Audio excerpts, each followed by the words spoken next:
There was once a priest and a magician. The priest said, "It is only through me that you will get to heaven." The magician said, "Is there no other way to achieve seemingly impossible things?"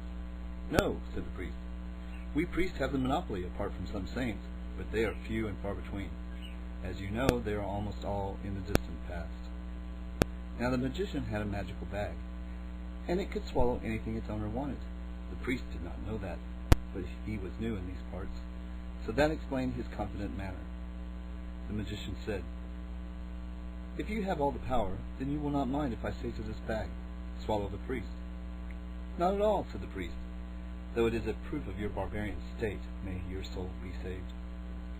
The magician took up his bag and said to it, "Swallow the priest." The bag drew the priest into itself, and he was never seen again.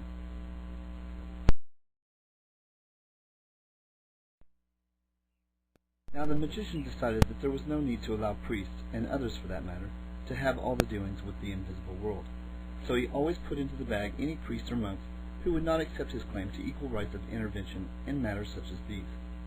In the end, most of the priests concentrated on exhorting people to do good, while the magician used his bag to swallow people and things which were bad. Finally, a whole swarm of devils, voraciously hungry because so much bad was disappearing without trace, tracked down the magician. He told the bag to swallow them, and it did. But they were too tough for it to digest. The time for the total dissolution of demons had not yet arrived.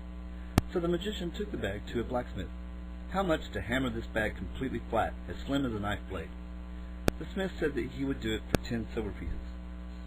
So he hammered, day and night, but he could not get the bag flat. The demons, as is their habit, could always inflate themselves slightly after a blow had made them flat for a moment or two. "You must have the devil in this bag," shouted the furious and baffled smith. "Yes, indeed I have," said the magician. Giving the smith only 1 silver piece for his trouble, he opened the bag, and all the devils streamed out, back to hell, feeling very battered.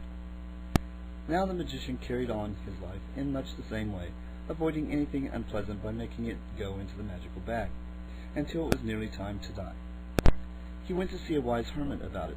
The hermit said, "If you have not been honed by pleasant and unpleasant things, you may get neither to heaven nor to hell, and you may cease to exist. But that is what some people want, anyway." When he died, the magician found himself at the gates of hell. "Why am I here, since I got rid of so much evil in my life?" he asked the demon at the gate. The demon looked in his book. "Because you spent so much time concentrating on bad things that you have a natural affinity for us. Come in," he said. The magician did not like the sound of this at all, so he said to the bag, which was over his shoulder, "Swallow all this." In a twinkling of an eye, there was no hell to be seen. The magician made his way to heaven. At the gate he was stopped. "I have to come in," he said.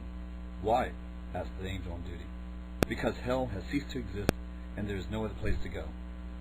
I can get heaven into this bag in a twinkling of an eye, and you too, if you don't let me in." And that, they say, is how he got into heaven. But there are some who say that the places he visited were not heaven or hell at all. But you just decide, as I have given you all the help I can, and it is nearly time for me to jump into my magical bag. The magic bag.